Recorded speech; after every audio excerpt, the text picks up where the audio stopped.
Well, good evening. Welcome to Unveiled, an exhibition of the arts. My name is Dave Myers. I'm one of the pastors of City on a Hill, a movement of churches in Australia, and I'm coming to you tonight from my home here in Brisbane. Now, we've been planning Unveiled for the past 4 months, and last week we had plans to exhibit these artworks in galleries across 3 nights in Melbourne, Geelong and Brisbane. However, with the spread of COVID-19 and the restrictions on public gatherings, we were obviously unable to host these events. But we are so glad to be able to take Unveiled online as a Facebook Live event. And so thank you for joining us. Feel free to host a watch party on your wall or tag a friend who might also be interested in this experience. Well, Pablo Picasso said this about art. He said, "Art washes away from the soul the dust of everyday life." You see, there is something about the creative arts that enables us to be taken away from the dust, rising above the details of life, causing us to feel deeply, to engage our imagination, and to behold beauty. Now, each of our entries to Unveiled have been created by members of our churches. Christian philosopher Francis Schaeffer said this: "The Christian is the one whose imagination should fly beyond the stars." Now, why is that? Well, Christians are those who know that we have been created in the image of God, our Creator. Therefore, we were made to create. We were made to imagine. And in the Bible, we are given a vision of reality and the universe so much bigger than the things that we can see around us. And so all of our entrants to Unveiled were given the final book of the Bible, the book of Revelation, as an inspiration for their artworks. Now, the book of Revelation is wild. It's filled with fantastic colors, dramatic imagery, and the spectacular. This is a book that has actually inspired artists throughout the ages. Now, let me read to you the opening paragraph of this book. Revelation chapter 1, verse 1 says this: "The revelation of Jesus Christ, which God gave him to show to his servants the things that must soon take place. He made it known by sending his angel to his servant John, who bore witness to the word of God and to the testimony of Jesus Christ, even to all that he saw. Blessed is the one who reads aloud the words of this prophecy, and blessed are those who hear and who keep what is written in it, for the time is near." Of the many things that we learn in the book of Revelation, we learn that Revelation is all about Jesus, the unveiling of Jesus. And we also learn that it is a great blessing to hear the words of this prophecy.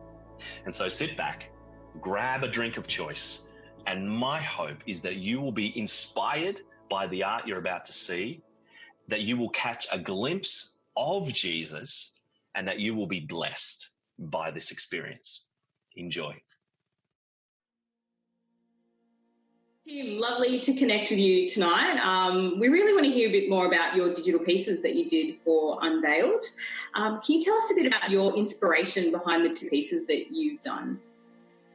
Yeah, so after going through the first half of Revelation, it was clear that there was this epic, it was mounting to this epic battle. And I wanted to capture that within my 2 pieces of artwork. My first artwork is called Here Be Dragons, and it depicts the face-off between Christ and Satan. Mm-hmm. And the second artwork is called Victorious, and that one depicts the victory of Christ. Awesome. Yeah, your images have such intensity in them. I love them. Great. So could you tell us a bit about your creative process? So maybe from planning your pieces or your images to actually, the creative process itself, any reflections that emerged for you? Yeah, sure. So I guess my initial thoughts was I wanted to create a photography piece that depicted how I felt about what Revelation was telling me and how scary it sounded, but also how comforting and hopeful it sounded. Unfortunately, due to the coronavirus, a lot of my volunteers had to pull out, so I had no one to take photos of, essentially. So I started from scratch again about midway through, and it kept going back to this good versus evil, this big triumph against this struggle that's been going on for a long time. And I really wanted to depict that within my artwork. I think I started off with just reading Revelation 20, and just the defeat of Satan really inspired me to be like, look, there's all these big things happening in the world right now. There's a lot of crisis and struggle going on. And I guess I found it hopeful that Christ was going to come back and defeat Satan, and that was something I could hold on to in the midst of such uncertain times. And I guess I wanted to be able to communicate that through my artwork, but also give other people hope as well. Yeah. So hope is a real central piece. An emergent for you in your pieces. Yeah, it's great. And finally, Tim, is there anything that you feel that God may have revealed about himself to you through working on the pieces, or just the creative process of making your digital art? I think he taught me to trust him even more. As I told you, the whole thing happened with coronavirus. I think I created the artworks about 2 days before they were due. Because I had planned all out, with some people to go out and shoot some pieces outside. And because of the lockdowns, none of that eventuated. And I really wanted to create something, but I was also under the pressure that I didn't have enough time. I wasn't going to create something, but I really knew that, God's given me this ability to imagine things and to create things. I really wanted to be a part of this exhibition, because I think it's such an awesome opportunity to be able to unveil Jesus to the church and also other people. And so I just trusted in God. I prayed about it a lot. And I know this is going to sound a bit weird, but I didn't really think too much about what I was creating at the time, but I just, chucked a few images together. As I told you, I did a photo montage. So that started off with really initial sketches, this really big looming dragon and this quite soft lamb, and just the real juxtaposition between the two. And I think that was a really big impact image and sketch that kind of started this trajectory of, that face-off between Satan and Christ, and then the ultimate victory of Christ. Yeah, that's great. I love hearing how, God showed you that he's trustworthy through it all. Yeah, I was kind of freaking out at the end when I got that email, and it was like, we have to submit in 2 days. And I was like, I don't have anything. But, I got there, and I'm really happy and really excited to be able to see what City on a Hill can do with these images, but what God has done with all of our creative pieces and how it's going to be showcased to the church and, to non-Christians as well. Great. Awesome. Thanks, Tim. No worries. Hey, Summer. Thanks for joining us today. Before we get into it, though, I want to ask you a question. How old are you, Summer? I'm 12. 12. Yay. So you are the youngest artist who submitted for the Unveiled exhibition, which is really exciting. Yeah. That's so cool. Yay. Thank you for submitting your artwork. Keen to hear a little bit more about it now. So if you could kick us off and just share a little bit about the inspiration behind this artwork that you did. Yeah, well, basically, I had no idea what to base it off. I knew that I was gonna do it definitely, but I had no idea what to base it off. So Mom was literally, she was like, there's just so many things in Revelations that just paint a picture, and so she just opened the first page she could, and it was chapter 22, verse 1 to 3, and that's what I ended up basing my artwork on, because I just really liked the way that it inspired me, because a lot of the things I was just it's cool, but it didn't really just click for me that's what I was going to do. So I chose to do that passage because it's just so cool. And so my illustration is it's of me, which is kind of cool. And so I'm on Earth, I'm imperfect, the world around me is imperfect. And I'm just sitting near this lake, which is, I guess, like the river of life, but not as amazing and grand as it is because it's on Earth. And I'm wondering what it's going to be like on when I go to heaven, and what the Garden of Eden will be like or is like. So, and there's just like some little rainbow flowers just to like paint, to like give a little bit of like an example of what it could be like and how it's going to be. So yeah. That's awesome. That's great. Yeah, I really love the design that you've done. Do you want to tell us as well just about the creative process that you went through to make this? Yeah, so my computer's like a school computer, and that's what I did it on because I'm trying out to do digital art. It's a whole thing. It's fun. So I tried using Photoshop, and I just couldn't get the hang of it. Yeah. It's just kind of annoying. So then I just found this like little program that was like free. It's not great, but it did the job. Called Sketchbook. So I drew a sketch with my little pen thingy. Yeah, cool. And so I drew the sketch, did the line work, colored it all in. Then I had to work on me or the character or whatever. So she went through about 3 different designs of like what she was going to look like. The first one was like, but I couldn't figure out how to move it, and I drew it up in the sky, hoping I could move it down, and I was like, so I had to erase it, do another one, and it just didn't look right. That was like fully colored in, and then it went for like a week where I was like, this is it, I can't bother doing it. And then I just looked back and I'm like, I can do better. So I did, hopefully, I don't know. And then I read it. That's great. Peace. Yeah, that's so cool. So have you done many digital sort of artworks like that before? Or was this like, one of the first ones that you've done through that sort of a process? Yeah, it definitely was like the second one. And it was where I really like experimented. And it wasn't just like me drawing some characters, just figuring out how to get a hand or like acting out of them. It was the thing. Yeah. That's great. Well, awesome. Thanks for sharing someone. That's just an encouragement to hear, just your process that you went through and just how you were inspired by that passage in Revelation as well. So thank you so much. I'd love to introduce you to Lily. This is Lily. She is the artist behind In the Midst. Lily, thank you so much for contributing to the Unveiled exhibition.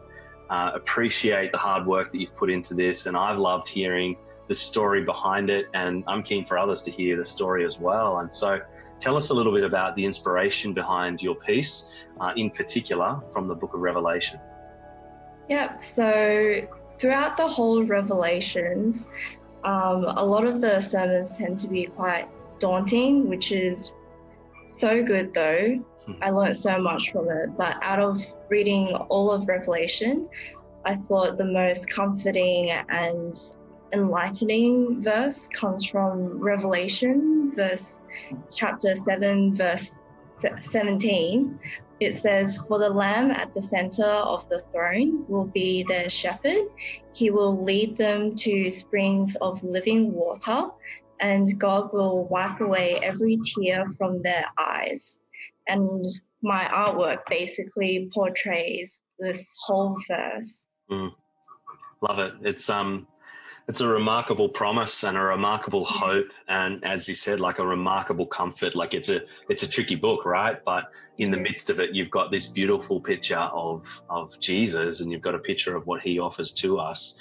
I think it's obvious as you read that verse how many of the themes from that verse find their way onto your artwork. But keen to hear a little bit more about it, and keen to hear a little bit more about the process for how you've put things to paper.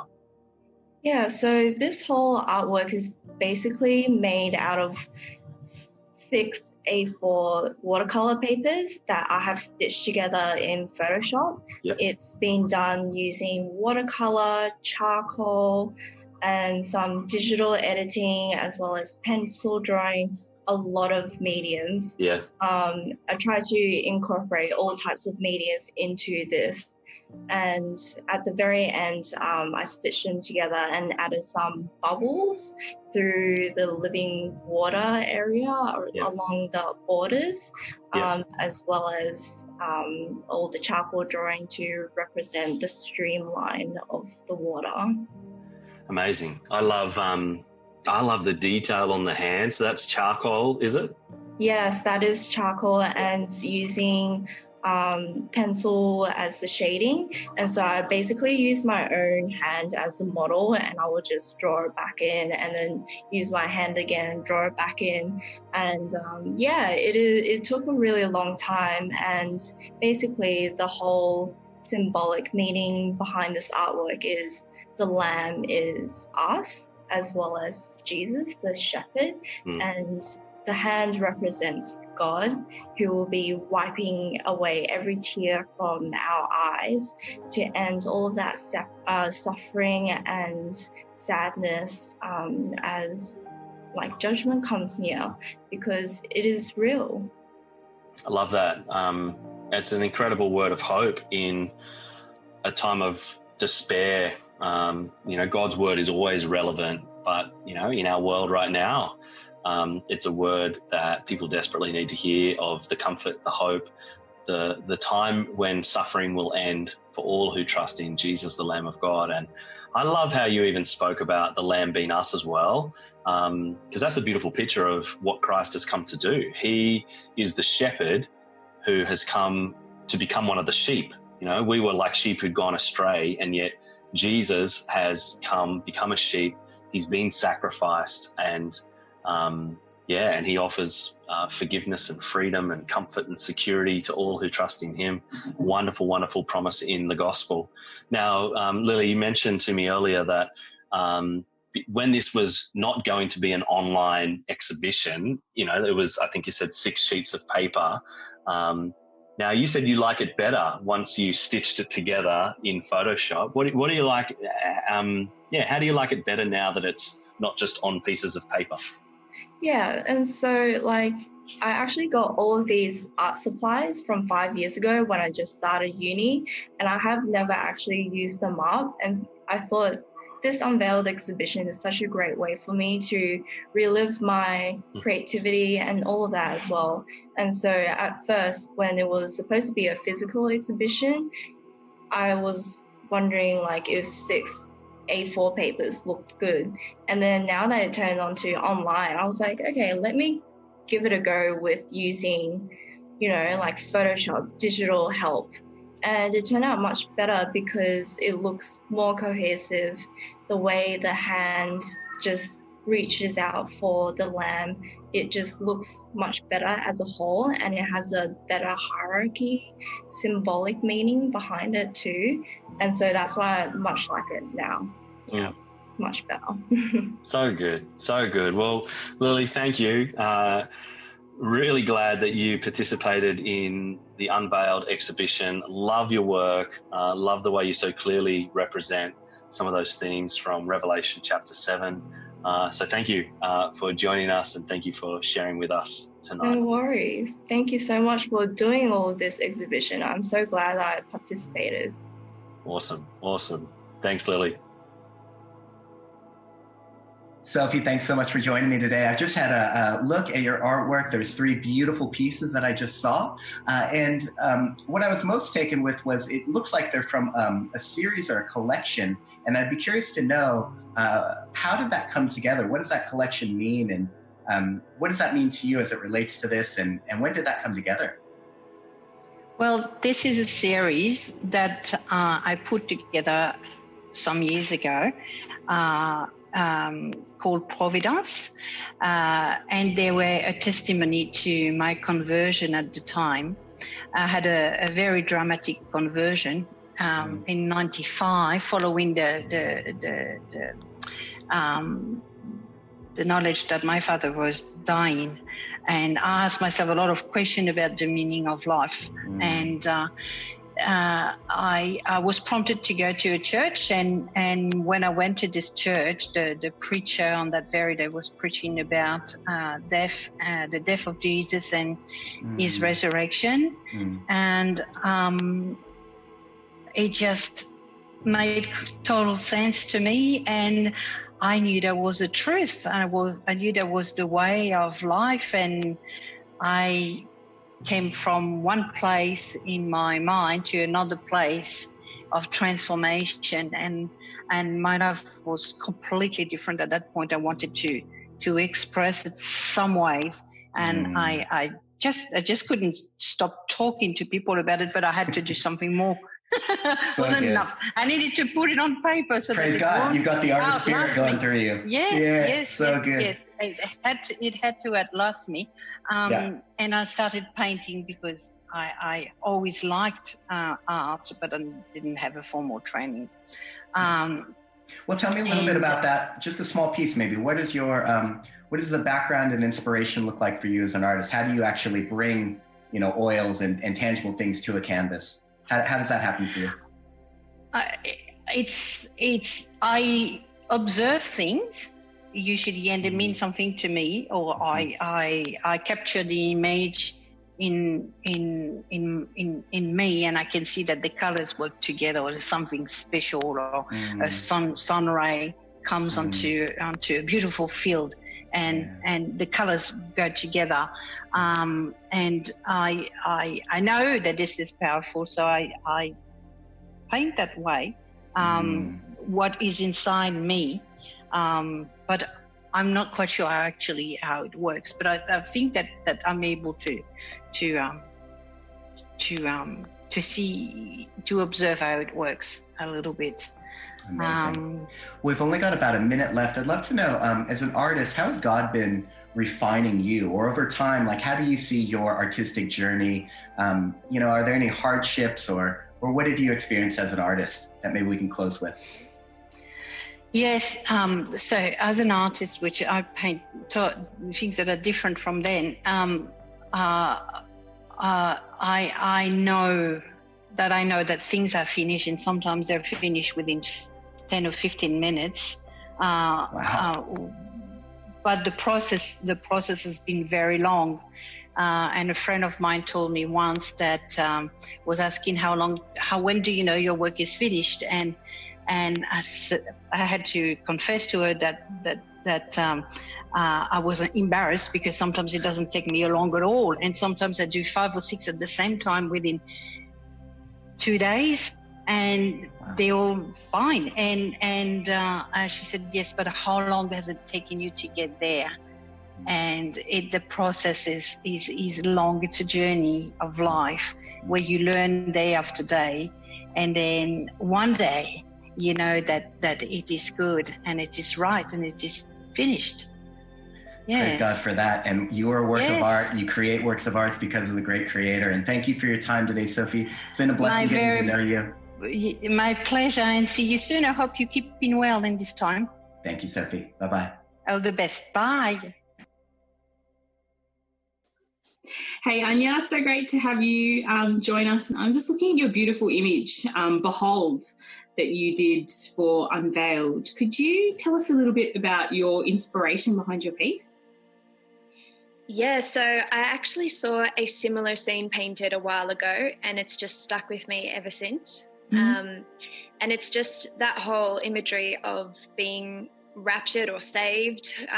And I really felt that as we studied the Revelation, Jesus is always the center of everything that we're learning about in the Bible, and he's always our savior. So for me to paint something where there was motion in the image with the brush strokes, I could use that whole scenery of him sweeping us up from our feet, sort of rescuing us and taking him into his arms like a real father would.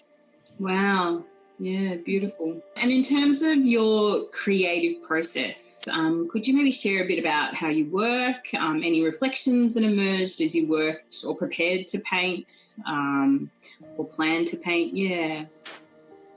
Yeah, so reflections for me, a big verse was the one where he says, "Behold, I'm making something new. And also he will wipe away every tear from their eyes." And so as I painted it, I just kept imagining, the whole scene of being in his arms, away from any destruction or any darkness. And so for me, that wiping away a tear, like the old has passed away and behold, we're in the new now. So yeah, that was something that really resonated with me throughout the whole process. Powerful. Yeah. Sounds really powerful. Like it really struck within you, something within you. Yeah. And finally, Anya, is there anything that you feel God may have revealed about himself to you just through your piece or through making the painting?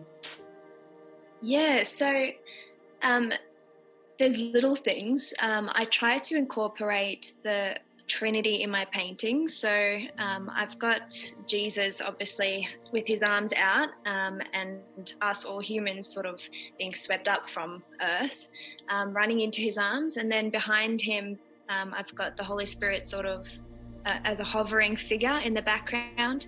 And then all the light that I've tried to put in the painting, that's God. So I've still sort of got the theme of not being able to see God, but having faith that he's there, and hope and love, basically. Yep. Thank you. Thanks, Anya. Your image is beautiful. And just, thank you for submitting it to Unveiled. Thank you. It was great. Lots of fun. Okay, Geneva, thank you so much for joining with me today. I just looked at a beautiful dress with many beautiful colors, and it looks like some hand stitching. And it's a remarkable work. Thank you for doing that. And I'm just curious to know, where did your inspiration come from when you were designing this? What did you think about when you set to design this? Well, I was inspired by Revelation chapter 7. When John sees a crowd of people from every nation and languages praising God. So it's wonderful. It's so good. I think I was taken with how many different languages were represented, and how did you figure that out? Was it Google Translator, or how did you come to figure out, how to write Chinese characters or Greek or some of those different things? So my husband helped me for some languages, and I also asked my friends, and I speak 2 languages also. So okay, that's very good. That's more than I speak, so praise God for you. Why was this piece? So I've never done fabric or fashion in that regard. Why is this hard? It looks very hard to me, but for you, as someone actually crafting this, I see the intricacy of the hand detail and the stitching and the whole development of the dress itself. But for you, what's hard about this process? I think it was mentally tough because it was time consuming. Like I could stay on the same language for 3 hours or so. Wow. So yeah, wow. Yeah, just translating that. And how long did it take you then altogether? It took me 3 weeks. Wow. 3 weeks. Yeah, that's a long time. Thank you for that. Thank you for working on it. It's so wonderful. I guess my last question, I'd be curious to know, if I knew nothing of Christ, if I knew nothing of God, if I knew nothing of Revelation, and I just walked by it in a gallery and I saw this beautiful dress, hand stitched together, as an artist, you want to say something to me, the person walking by. What is it that you are trying to convey in your messaging? I think I would like people to know that the gospel is for everyone. Yeah, absolutely. Praise God, sister. We will all be together praising God, our King, on his throne together, many multitudes of people, all different colors and ethnicity. And I think your piece captured that wonderfully. It's a great collage and collection of something that we will experience. So thank you so much, Geneva. Thank you for your time today, and bless you as you go forward, sister.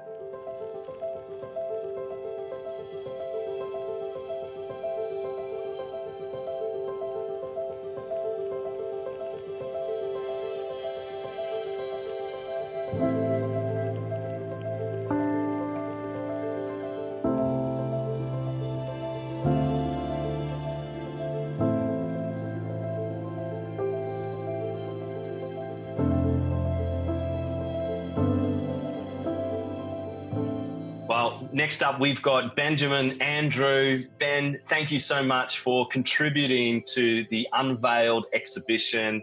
We've just heard your song, Overcome, and I personally loved it. It's a type of music that I regularly listen to for deep diving work, concentration, and even prayer. Now, music like that I've listened to before has been called classical crossover. Is that the genre that you would describe your composition? I would probably call it neoclassical, or maybe even neoclassical electronica, because I chuck some beats in there at the end. But yeah. So good, so good. Whatever we call it, it's really good, really smooth, and I love it. But tell us a little bit more about the inspiration, I guess. As part of Unveiled, we've asked artists to kind of begin with the book of Revelation and think through some of its themes. Tell us what you were inspired by for this song from Revelation.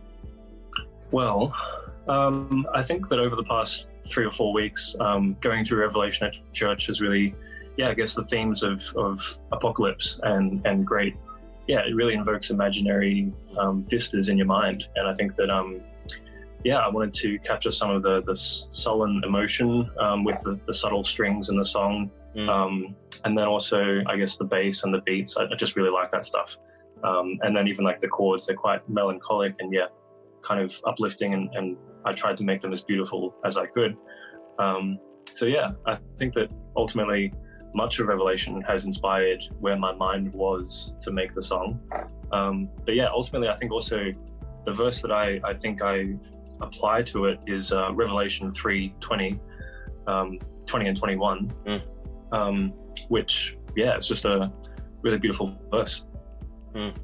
So good. What's it say? Read it out for us, man. Sure. So it says, "Behold, I stand at the door and knock. If anyone hears my voice and opens the door, I will come into him and dine with him, and he with me. To him who overcomes, I will grant to sit with me on my throne, as I also overcame and sat down with my Father on his throne." So good. I just love that. I think, the visuals of a son sitting down with his Father on the throne, and even as we as children of God will be sitting down with Jesus on the throne. And even just like the idea of Jesus is knocking at the door of all of in everyone's life kind of thing. And so it's kind of some opportunity is upon us to kind of heed the call, so to speak, and to open the door. And I just think that's really powerful. Love it. Yeah, I think, in Revelation, the whole way through, Jesus is the one who has overcome, and there's that beautiful invitation, come to him and you'll overcome, regardless of, I guess, the junk of this world and what's going on. It's a wonderful promise, man. Wonderful promise. Well, I guess we heard a little bit about some of that creative process, but tell us a bit more. Like, you've kind of got that concept of overcoming in your mind, inspired by Revelation. How did you start? How did you go about pulling together the actual track?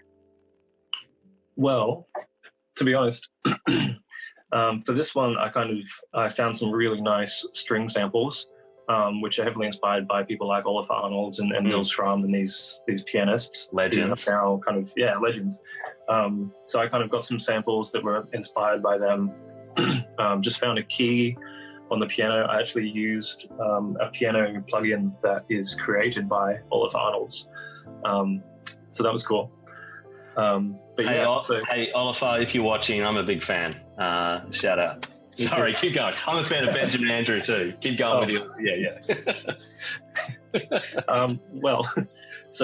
I think I started with some piano chords. I've kind of got like 50 projects on my computer, which are just, I'll open it up, play piano for half an hour, record it all, shut down, go to sleep. And so I kind of opened those up, pulled some inspiration, and then yeah, slowly developed some piano chords that I liked, and then chucked some drums in there, a few more strings. Good to go. So good. Love it, man. Love it. Well, thank you. Thank you so much for sharing your obvious gifts and talents, and love the images that are there, and really appreciate you, Ben. Appreciate your work, thanks heaps for joining us, man. Thanks, Dave. Thanks, everyone. Hope you enjoyed. Hey, Kenneth, I really love the work that you've created for this exhibition. Why don't you tell us a little bit about the inspiration behind the work? Yeah, so it's really looking at the hope that we can find in the book of Revelation. Of course, the book has various themes, from the letters and warnings to the churches to all the apocalyptic style themes, and then of course the themes around what hope there is actually for us. Now, I chose Revelation 21 verse 4 because throughout all the chaos that we face in the world, through Jesus, our tears are wiped away. There is that hope through the salvation. That's great, man. Such a great message behind your piece of art. Can you tell us as well just about the creative process that you went through in producing this design?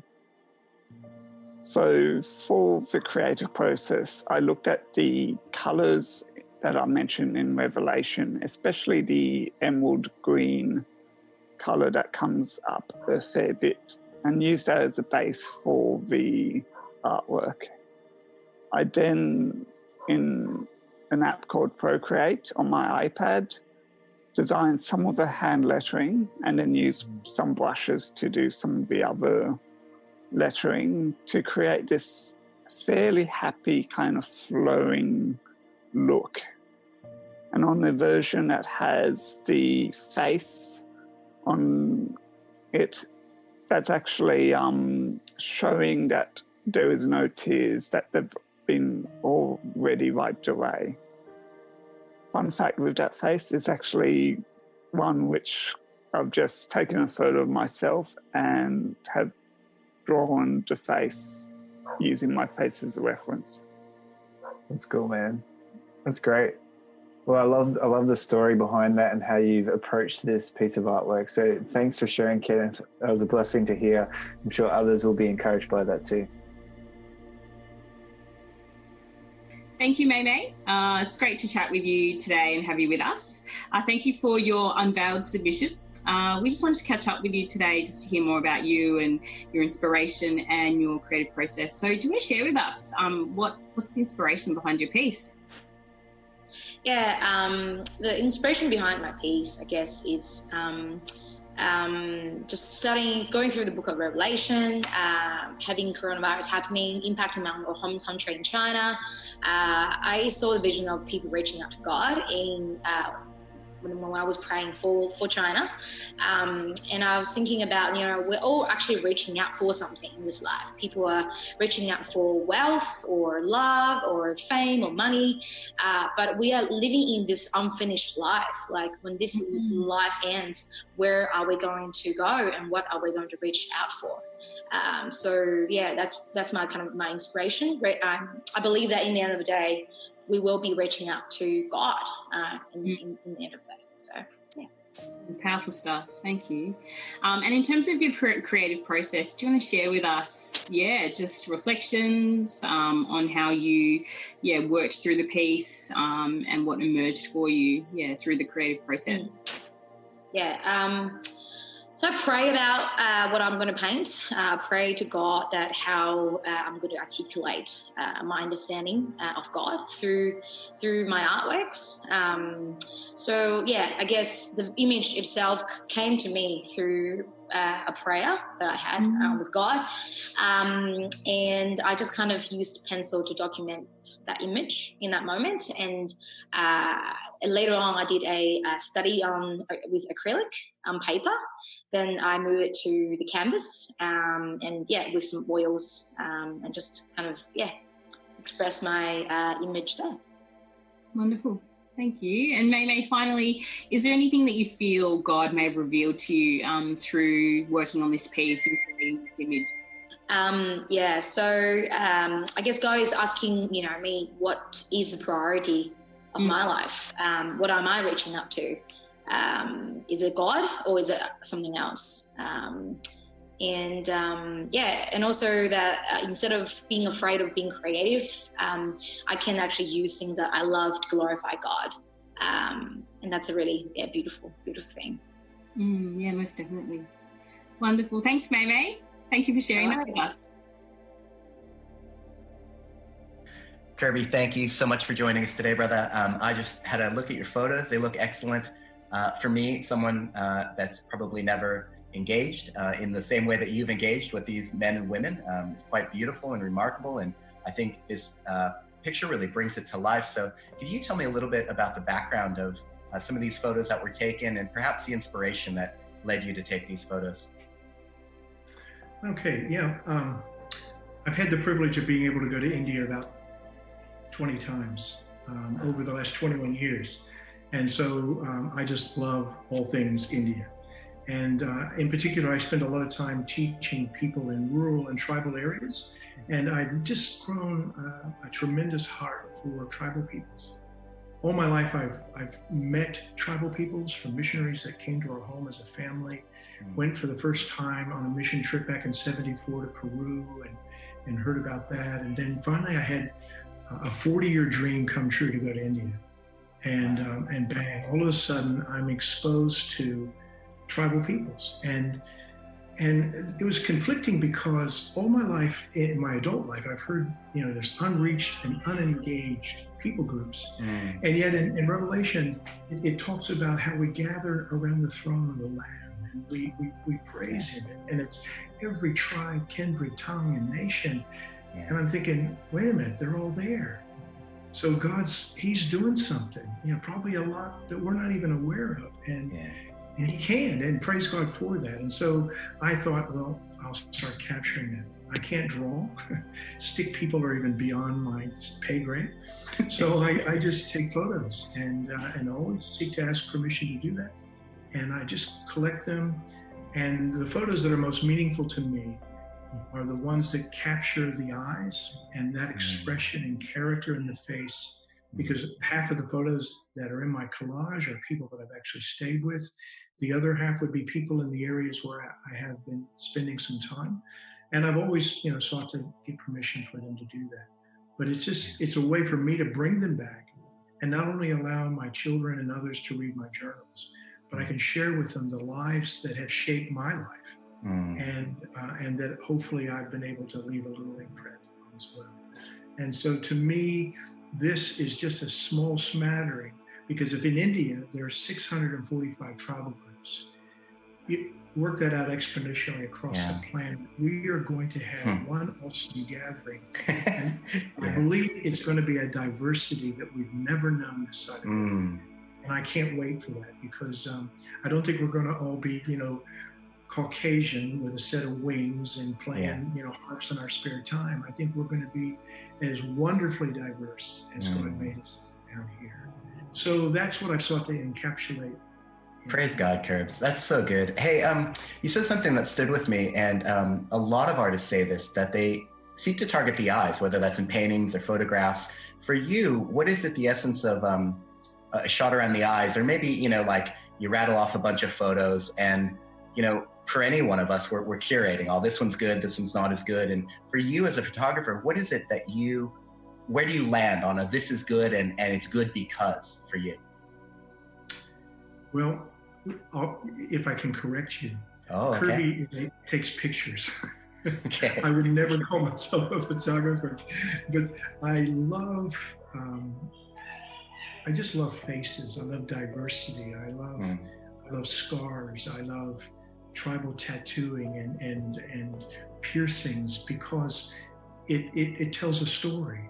And it's the story of their life prior to becoming part of a greater narrative of what God is doing. So that's what draws me into it. That's what I want to try to remember and help others see the beauty in that. Because often, men look at the outward appearance, and therein lies the problem.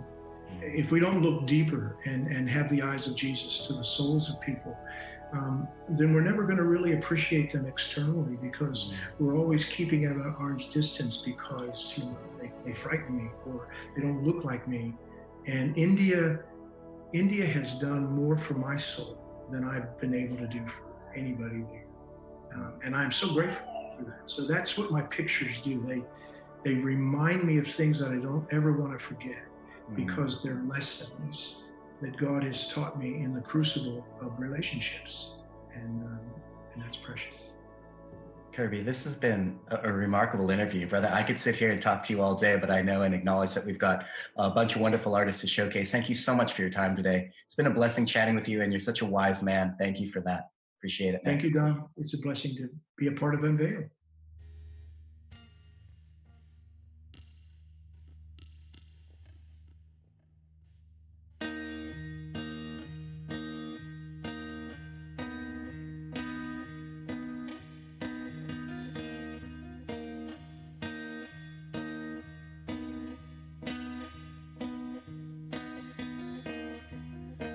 Stand in the center. Well, we've just had the opportunity to listen to Enter Jesus by Ben Hooper. This is Ben. Ben, thank you so much for being here. Hi. It's so good to have you. You are based in Brisbane, part of City on a Hill, Brisbane. You're a music teacher, and I loved listening to your song and love hearing some of the themes that came out in the lyrics. We're keen to hear a little bit more about, I guess, the inspiration and the process behind the song. And so tell us about the inspiration behind Enter Jesus. Sure. Well, first and foremost, as you would know, we're going through the series on Revelation, the book of Revelation. I've felt challenged by the book of Revelation, but I've also really been inspired by it. I think one of the things that inspires me most about the book of Revelation is its use of metaphor and sort of really vivid imagery. Yeah. This particular song, Enter Jesus, is sort of drawn from the text in Revelation 7, where we have this image of 4 angels on the corners of the earth holding back the wind. Yeah. And it's vivid imagery. Totally. I really enjoy that imagery. And, verse 1 of the song says, stand in the center, 4 angels enter. And the wind stood still at the call. So this is this just great imagery that's produced there. And so for me, this text really inspired me to want to write a song. The song's actually written, Enter Jesus is written from the perspective of one who is sealed in the name of God. So one of God's children. So again, we have this chorus, seal this heart for you, God, blind it with the fame of the Lord, save us from the silence that deafens our alliance to your call. So there's this real yearning as one of God's children. And again, that's drawn from the text in chapter 7 and a little bit of chapter 8 as well. Yeah, so good, man. So good. I loved that line and the repetition of that line. And one of the lines that stood out to me, I wrote it down, was just that picture of the roar of the Lamb. You've spoken about the metaphors and the imagery. Like that's a strange and yet powerful picture. Tell us a bit more about what's behind it.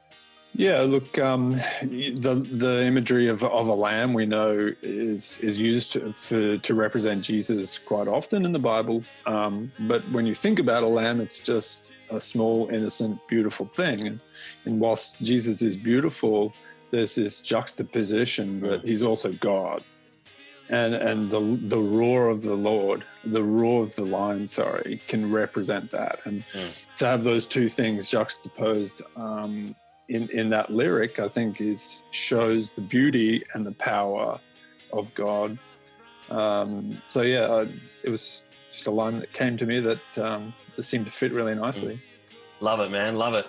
Well, I guess you've already touched on a little bit of the process in writing the song. Like, you really started with the text from the Book of Revelation, but just tell us a little bit more about songwriting and writing this song in particular, and some of that process. Sure. I've really enjoyed this series in Revelation, but when I heard the sermon on this particular text by you yourself, Dave, I was moved, I think, to write something in particular. And so this song sort of was born from hearing the word preached and being challenged by that. And so the process sort of went as I sat down with a book. I wrote lyrics after sort of reflecting on the text, trying to figure out a unique perspective of that being written from the one who is sealed. And then from the lyrics, I sort of sat down with my guitar and was just sort of playing around a bit and trying to find some sort of riff that would musically move with the themes in the song. So there's a real sort of rolling guitar part at the start that's just sort of a bit monotonous. It's a bit repetitive, but then there's these moments of great dissonance and then resolve. And for me, that sits really nicely with Revelation. There's these moments of, sort of epic dissonance, and then there's great resolve in Jesus Christ and being called one of God's children. So that process was fun. I thought that riff tied in nicely to it. Yeah. And then as I looked for the bigger, broader production of it, beyond just the guitar riff, just looked at sort of putting backing vocals in, lots of strings. Yeah. And lots of sort of heavy delays on guitars to create that sense of space, that dreamlike nature. And Revelation is a dream after all, right? From John, I really like to try and tie in that concept into the song. There's actually no drums or bass in it at all, and that's very deliberate because I think it kind of gives it that grandeur. So yeah, that's kind of how it came about. Yeah, I sat down on GarageBand and tried to churn it out. And you did it. Love it, man. Love it. I still remember after that sermon, you on the way out on the door, you're like, man, I've got a song. Yeah. And, I remember that. So that's we were high-fiving. Mate, I'm like, you write that song. I'm ready to do that song. So, hey, Ben, awesome. Love you, man. Appreciate you. Thanks so much for sharing your gifts and, inspired by your creativity. Thanks for being part of Unveiled. Thanks heaps, man. My pleasure. Nathan, love your work, love your photograph for Unveiled. Could you tell us a bit about your inspiration behind your piece? Yeah, so always growing up, when you hear about like, oh, one day you're going to be taken up into heaven, like it's such a childlike perspective, but I really wanted to try and encapsulate that view. And as I was actually reading through the Bible, there are a lot of verses that really kind of back up this way of thinking and this visual that I kind of created. So I was having a look through, and of course in Revelation, it says, since you've kept my command to endure patiently, I'll keep you from the hour of trial that's going to come when God comes back to test all the inhabitants of the earth. And so it kind of shows that we're being taken somewhere. We're going to be saved from this judgment. And in 1 Thessalonians, actually, it says, then who are left alive, then we who are alive, who are left, will be caught up together with them in the clouds to meet the Lord in the air. And so we will be with the Lord. And so it actually does talk about getting taken up into the clouds as well, whether that's metaphorical or not. That's what I wanted to try and capture in this image. And then as for the setting of the image as well, out in the field, in Matthew 24:40, it says, then 2 men will be in the field, one will be taken and one left. And so that's kind of where I got the setting from as well. And with regards to the clothing and stuff like that I decided to choose, I was really kind of focusing on being washed clean and being made new. And when God removes our old clothes, they won't fit anymore. They're just not a part of us. He gives us these new white robes, these new clothes that are as white as snow. And I guess that's what was kind of going through my head when I was thinking about this piece. It's got your image has a real kind of etherealness to it. That's what I was going for, yeah. There you go, yeah, this sort of sense of transcendence. Yeah, it's beautiful. And Nathan, can you tell us a bit about your creative process? So whether that's from planning to doing or throughout your sort of creative process, what it looked like and any reflections you have. Yeah, so with the creative process, a lot of what I was thinking about was mainly the location. When I was growing up, there was this road that I'd always be driving down where one day these hay bales just kind of appeared there. And it was this gorgeous field, and I've always wanted to take a photo there. And of course, the hay bales weren't there when I wanted to take this picture.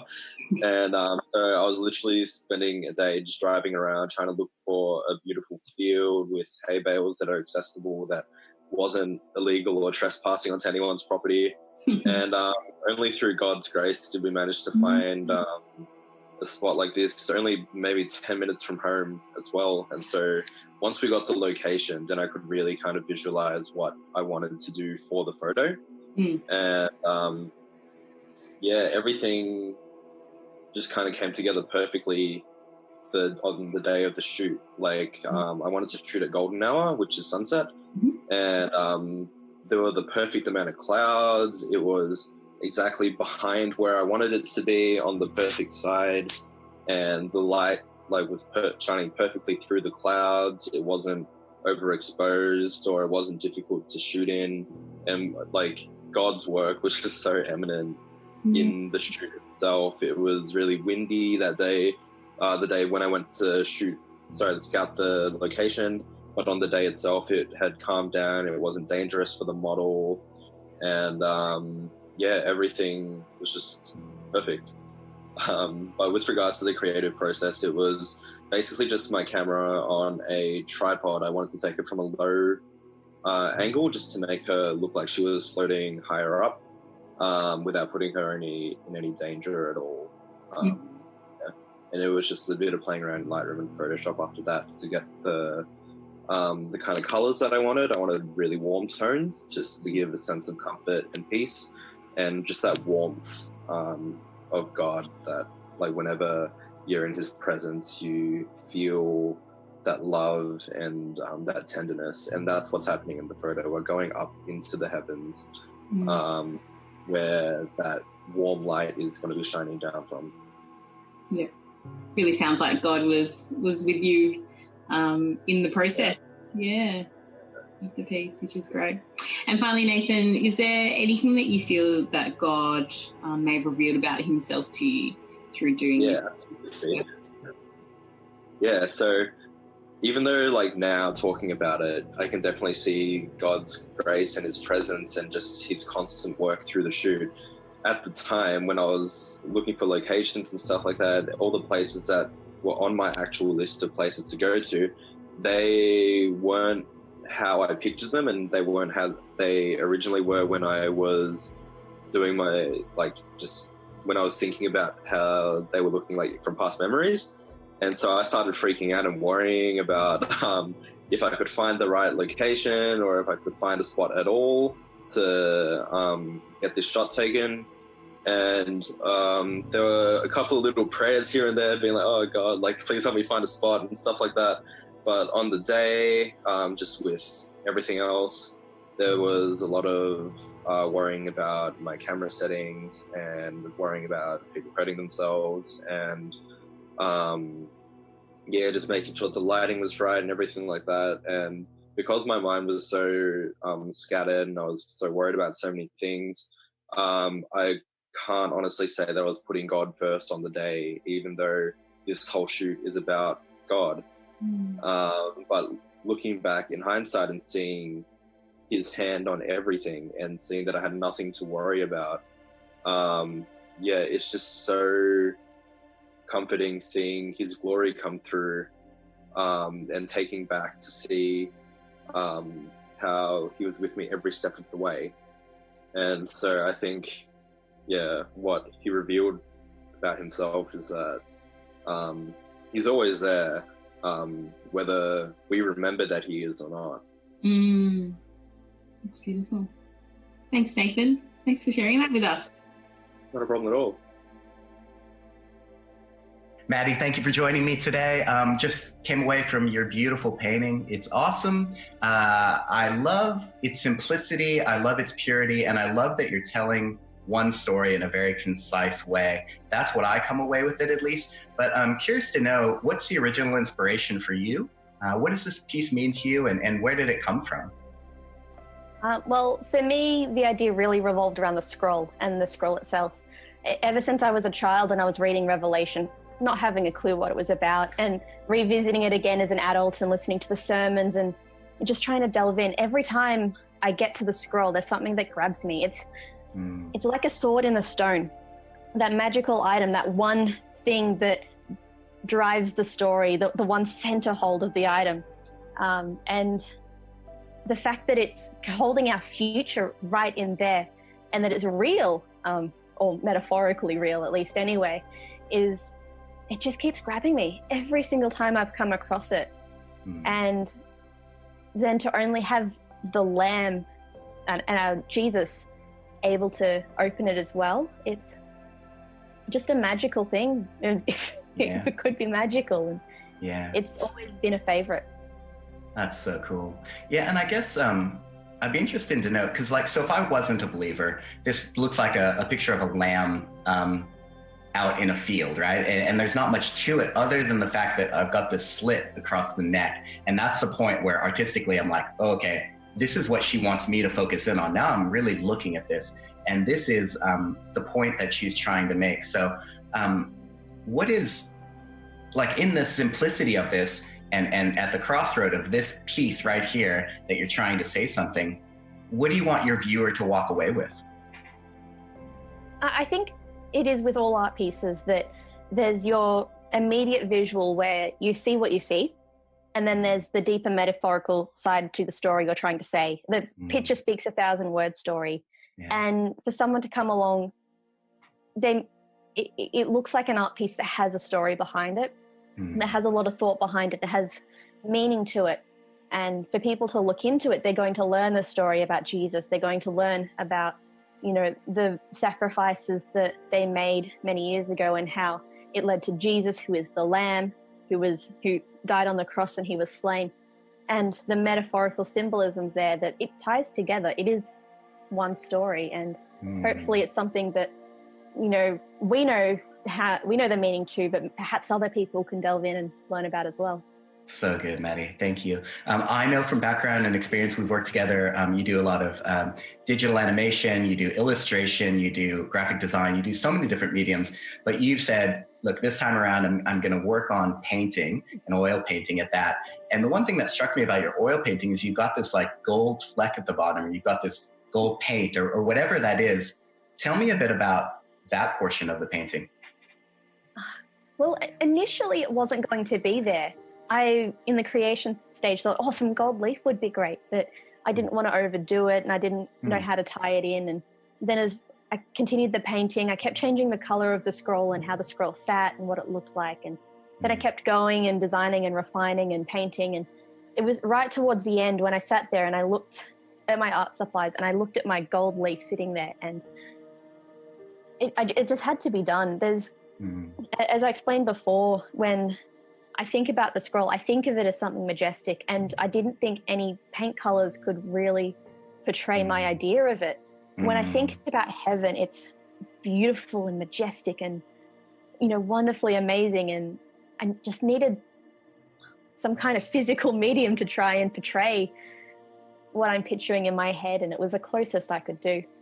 So good. Yeah, God is worthy of everything we have and bringing our best and all of that majesty. So thank you so much for this time today, sister. I love your painting. And you're a blessing to Geelong and you're a blessing to me as well. So thank you so much, Mads. Take care. Have a great day. Bye. Well, next up we have Carmen Milic from City on a Hill, Melbourne West. G'day, Carmen. How are you doing? Good. Bit cold in Melbourne, but good. How are you doing, Dave? It's Brisbane and it's hot and loving life. Hey, first of all, Carmen, thank you so much for being part of Unveiled. Others may already know this by having watched a bunch of the interviews as part of this Facebook Live event, but you've been part of doing interviews and helping us put this event online. You're also part of the team in helping us to think about how to do it offline before we had to take it online. So thank you so much for being part of it and your contribution. Just quickly, how have you been encouraged, even just as you've interacted with different creatives from across City on a Hill?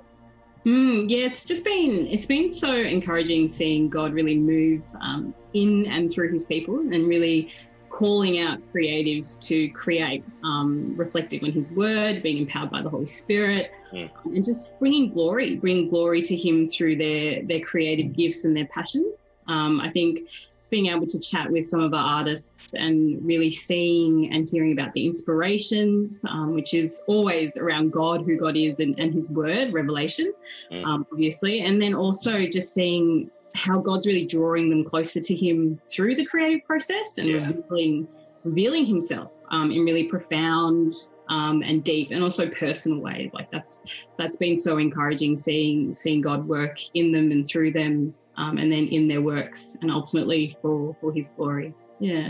So good. Well, thank you once again, and glad it's been an encouraging time for you. Now, not only are you helping to host tonight's Facebook Live event, but you've submitted an artwork, an acrylic painting entitled Light. Thank you.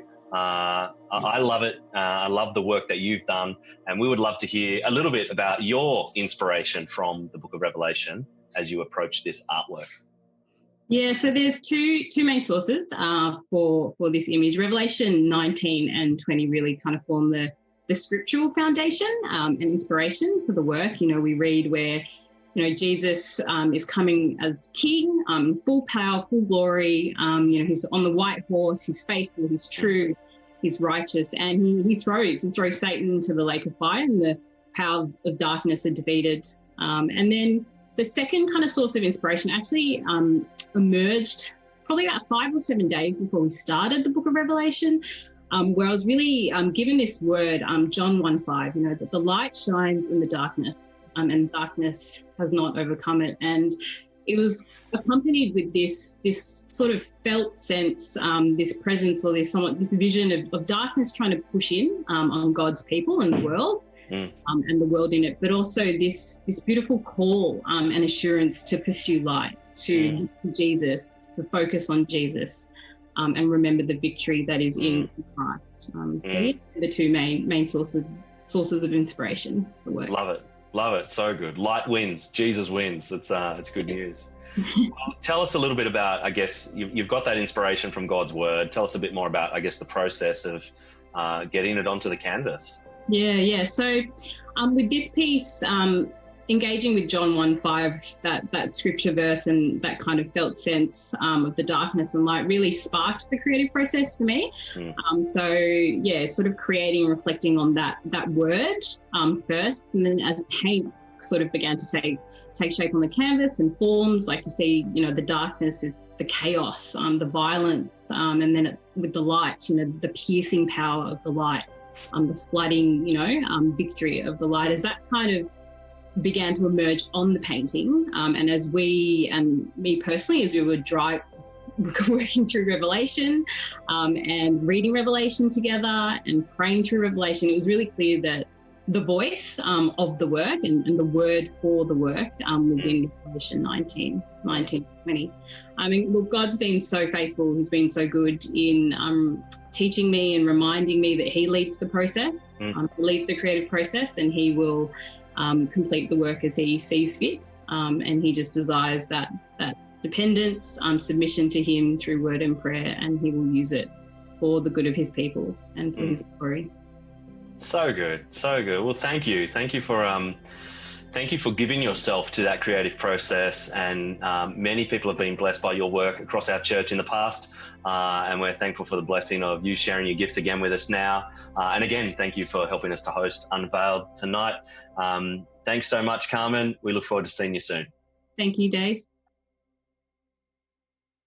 Dana and Liam, it's great to have you with us, and I'm looking forward to hearing about your artwork.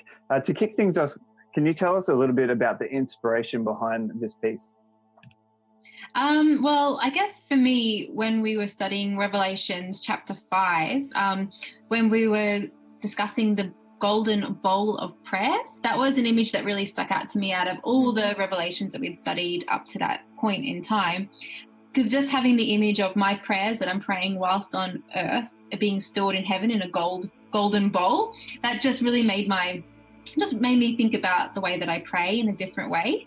So I really wanted to kind of capture that. But then the image itself is not about the people with the harps and the saints holding the golden bowl. It's quite a dark image. So from there, I kind of created an as if, which is as if that bowl had fallen from heaven and the unsaved people could then learn to pray or take those prayers and have them for themselves. So I don't know if that makes sense, but that was my brain.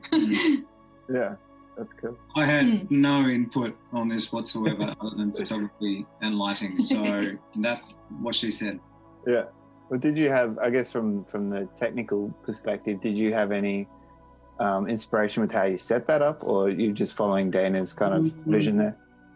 No, that's funny because that's the first time Dana's actually explained that to me like that. So how we sort of originally envisaged it, obviously going through Revelations at City on a Hill, you know, was a concept of being up on high. So for me, I thought if I'm going to light this, it needs to be top-down lighting. So it's kind of envelops Yah, our lovely model, you know, and then sort of gives a little bit of that warmth from above, but then I created these cool tones from below just to sort of add a little bit of a juxtaposition, you know, sort of kind of that cool almost hopelessness below, and then obviously that really warm light coming down and hitting the warm gold bowl.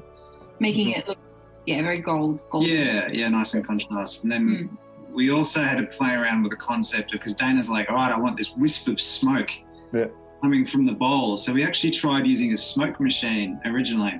Yeah, that's cool. And it failed horribly. So, and then she's like, oh, we'll just, do it with composition. You know, we'll just fix it in post. It'll be fine. We'll composite it. Fine. Which Liam worked out. So Liam did all the post. Yeah, so you did all right for the first time compositing. You worked out how to add in some incense. That's right. Yeah. So don't look too closely at the smoke. Go easy. It's the first time. Yeah, just wanting to create that, because Dana's like, well, without that wisp of smoke, it doesn't really feel like they're enveloping, Just looked like she was hungry, and it was, please, can I have some more? Yeah. So we needed that smoke, really important to the story of the photo. Yeah. We did have a lot of fun smoking out my studio and almost setting off the fire alarms. But it was good. It was a good test, and it was a good challenge of us working together, husband and wife combo, which is always interesting. Yeah, that's cool. And just, I guess, again, like just building on the creative process there, what in terms of, I guess the model that you had, what was her name? Sorry, Jan. Yeah. So she's from City on a Hill as well. Yeah, and just like the costume, all those sorts of things. How did that kind of come together? Well, the costume itself, so I kind of wanted it to be that apocalyptic sort of earthly feel. So I guess when I think about that, I think, rags and that sort of, I guess, look and feel. Yeah. I wanted it to be very minimalistic as well, because it was more about the bowl. So all the attention was on the bowl. So that's why I wrapped her in a rag, because it's not about her necessarily. It's about her eyes, about her face and that bowl, and then the smoke. So everything else was just a complementary texture. But Dana did spend a fair bit of time dirtying those rags. Trying to make it. Trying to find the perfect amount of dirt from parks and trees. And nice. Worked so well, but anyway. That's cool. And finding the bowl, I mean, she hand painted the bowl, so she found the bowl. Well, I spray painted the bowl. Spray painted the bowl. Some form of paint. Yeah. Yeah, that's cool. Well, that's awesome. Well, thanks for sharing, guys. Yeah, it's such a striking and powerful image that you've created there. And yeah, I'm sure it's an image that, definitely makes people kind of think and ponder upon those chapters in Revelation. So yeah, thank you for sharing. Appreciate that. That's okay. Thank you. You're welcome. I submitted this piece, and it's inspired by Revelation chapter 12.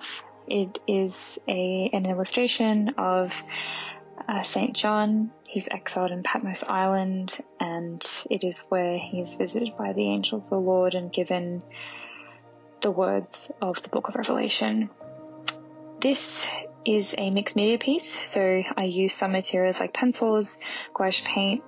Gouache paint is a type of watercolor, but it has a higher pigmentation, and I also use some acrylic paint.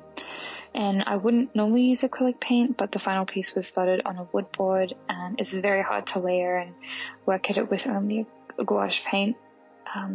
So after I decided the materials I was going to use, I always start with finding the right composition, and I mostly always do this in my sketchbook, and it's usually very rough. I usually sketch things out very roughly because if it's too rigid, it just doesn't work. It needs to be rough, and it's probably the most important part of illustrating is finding the right composition of any picture.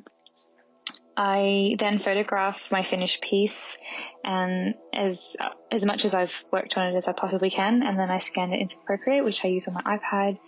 I usually clean it up in there, but if this one I wanted to use a lot more digital because, well, it has an eraser tool and it's just extremely helpful. At this point, I want to share that creating can mostly be a very frustrating experience. It's probably not what you want to hear, but it's where I suppose the intuition of an artist can flow alongside experimentation. And what I mean by that is there's a balance of trusting your taste and how it fits together as a whole piece, but you're also taking risks and pushing yourself to do more. And often, very rarely, does the final piece match what is in your mind. Well, for me, that's the case because I do approach illustration with a type of openness. So I don't really have a super artsy spiritual experience. However, illustrating has an interesting way of telling stories, and after all, that is what illustration is. It is a form of storytelling. Thanks. Sharon, thank you for joining us.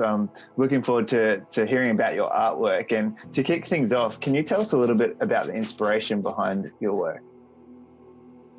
Yeah, so the inspiration came when we were doing Revelation 6 and 7, and just the contrast of seeing creation as we know it being wrapped up and being judged.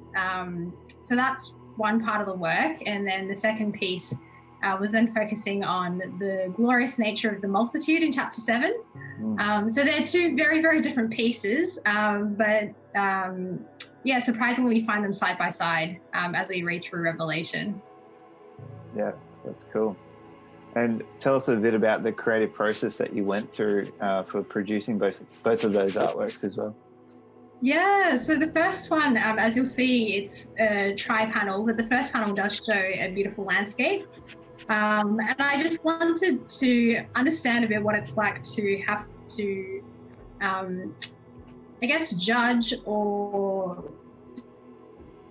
destroy your own creation as an artist, as a creator, what that's like. I guess the process of creating something that you see is good and then having to pour that black ink over it, and just how unstoppable that is once you start, but knowing that there is something better to come. So that was that first piece of artwork. You'll see in the last panel, it's sheer black, and just the devastation of that. I really wanted to capture that and feel that as well. But for the second one, for Multitude, that wasn't actually the original work, but it was recreated because I couldn't find the medium that I wanted. which was hundreds and thousands, and it was going to be a photography piece. But unfortunately, the people in my neighborhood have been stockpiling hundreds and thousands. My only guess is that they're going to be making a lot of fairy bread. But so because I couldn't get that to represent the multitude, I decided to create individual dots or spheres to try and capture what is behind that sheer number, and use our imagination to imagine what that would be like when the day comes. Yeah, that's cool. That's a great story behind it as well. Well, thanks for sharing. It's such a great piece of artwork that you've created, and I'm sure others will be blessed by seeing it as well. So thanks for joining us today, Sharon. Thanks.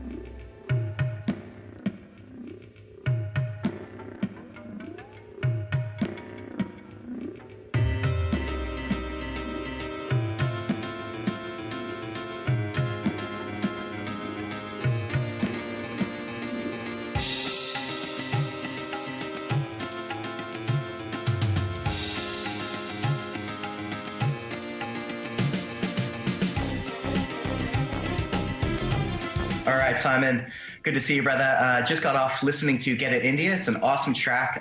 Loved the different sonic textures that you brought in. Love the diversity of what I'm hearing. Love the stereo field and how wide it is.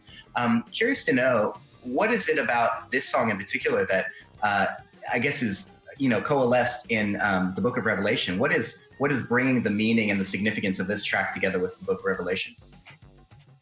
Yeah, particularly with this track, it was to bring the expanse of heaven and the sounds and the textures and the feel, which Revelation explains in vivid colour. So it's trying to get elements of that and sort of almost bring them alive with the different sounds and the different rhythms and different the cultures are sort of slightly mixed, because it's not just one type of culture. There's a feel to it, but it's interlocked with other different feels as well to sort of bring about a soundscape, to sort of create a bit of a picture of an element of the heavens and the places where we're going to be heading. Yeah, I love that, brother, and you've totally achieved that with this track. So great work on that.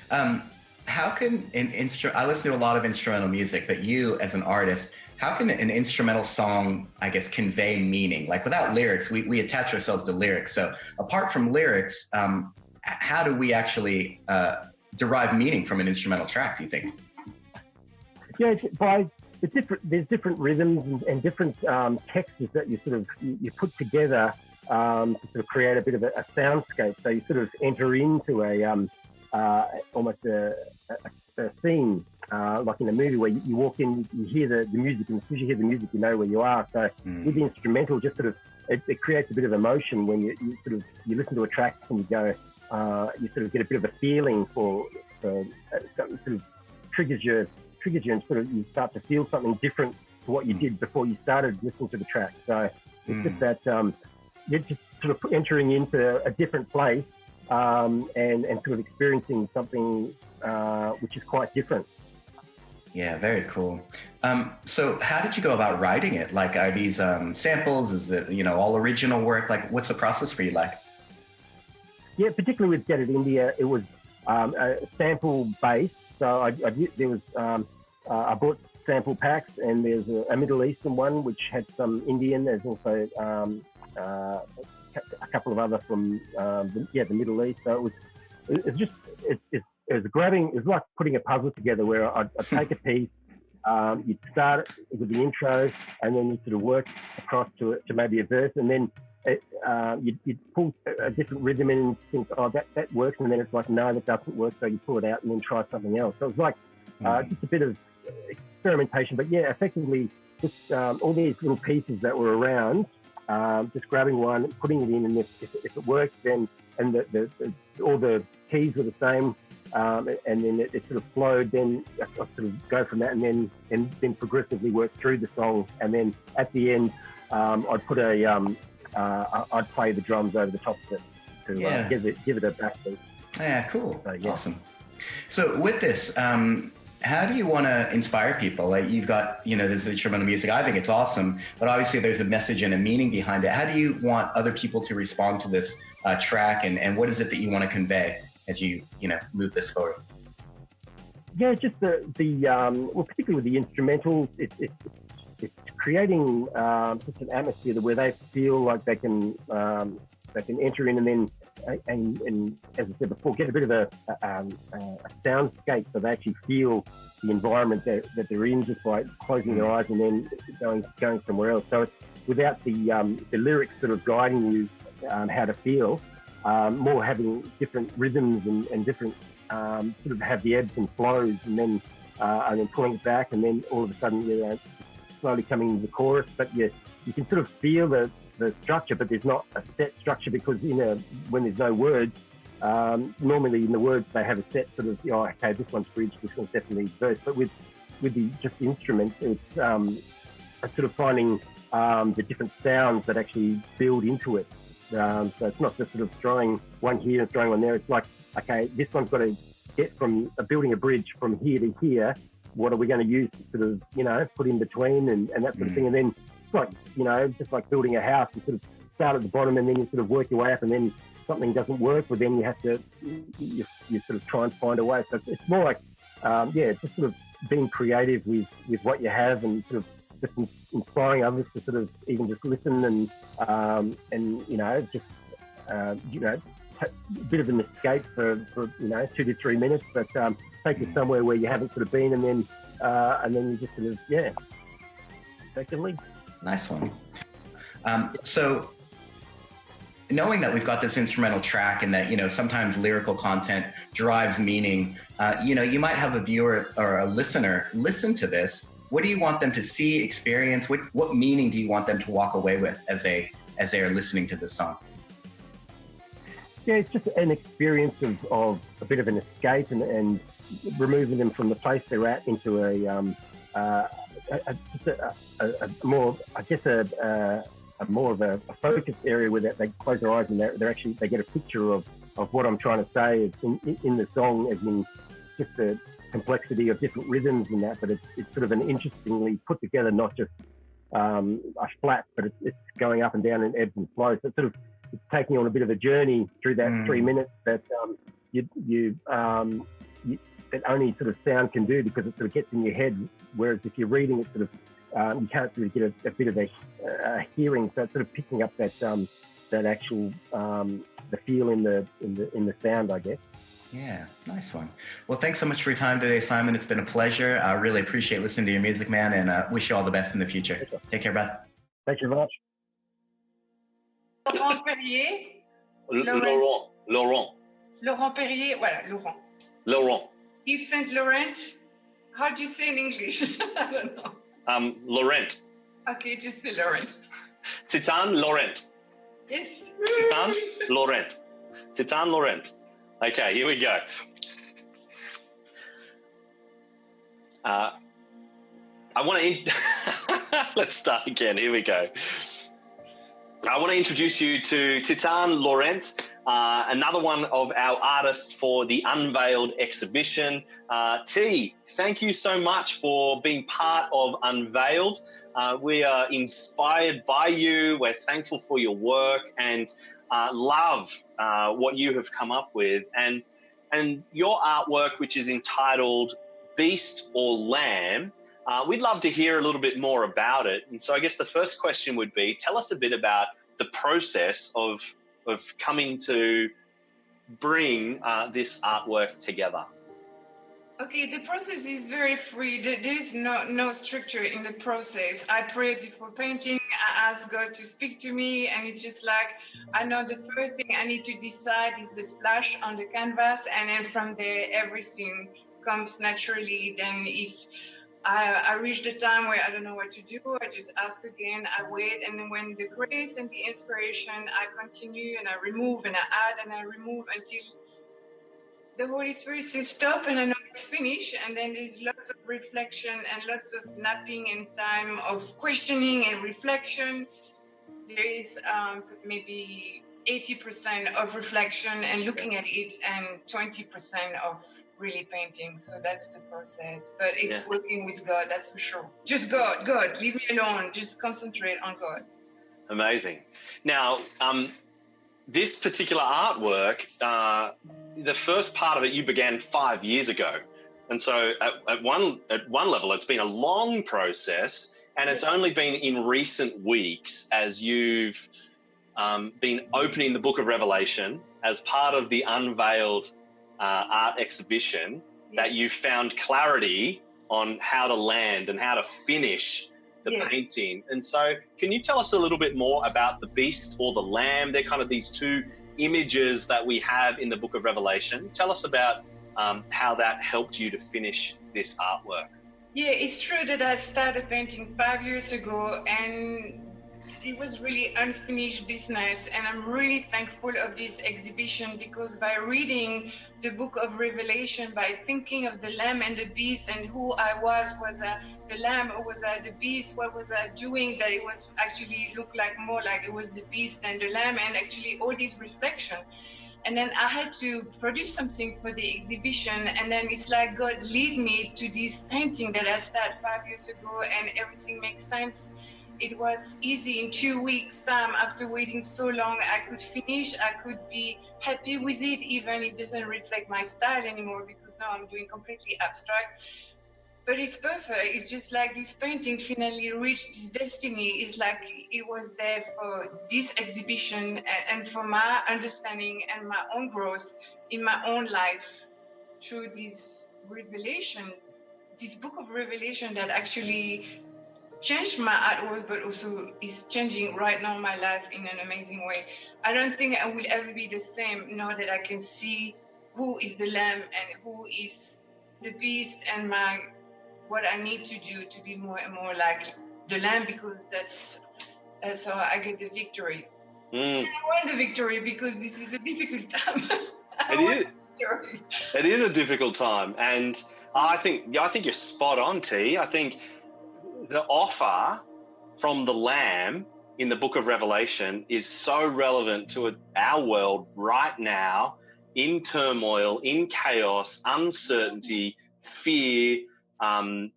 It's a difficult time, but what the Lamb, and those who are watching along here who may not be familiar with the Book of Revelation, it's speaking about Jesus Christ. And Jesus Christ offers hope. Jesus Christ offers life. Jesus Christ offers victory, not just here and now, not just freedom from a disease in this lifetime, but in eternal life, and freedom from the greatest disease, sin, and judgment that we all deserve. And Jesus gives that to us. It's really affecting my life now. I realized I was more interested on my career and my gallery, and actually I had like 70% my painting and 30% for God, and actually I feel like I want 100% for God. And if I want to worship and have time to find Him or to worship Him, it would be through painting. But my painting from now on, it would be not my career, it would be my way of worshiping. And I'm completely like, this is revelation after revelation. I feel like the painting has unveiled so much in my life, and I'm really grateful. Like really, really grateful. That is Thank you. That's amazing. Thank you. That's I'm just blown away by the impact that this book, the Bible, and the Book of Revelation in it, and the image and the picture of the Lord Jesus, the Lamb. I'm just blown away by the way that this has inspired you and even changed your life. Like that's huge. And I guess our encouragement to those who are watching along with this Facebook event is read it for yourself, and perhaps this book, the final book in the Bible, may have a similar impact in your life as it has in T's life. T, thank you so much. I want to say thank you. Without Unveiled exhibition, I would have never read it. So thank you. Oh, you're welcome. Thank God. Thank God for His word. It's living, it's active, it's relevant to our world today. Thank you so much, T. Appreciate having you as part of Unveiled. And see you later. Bye-bye. When I was 28, my eyes were finally opened. and I discovered that I lay dying at the bottom of a pit. I was hungry, thirsty, lost, and devoid of even a voice to cry out for help.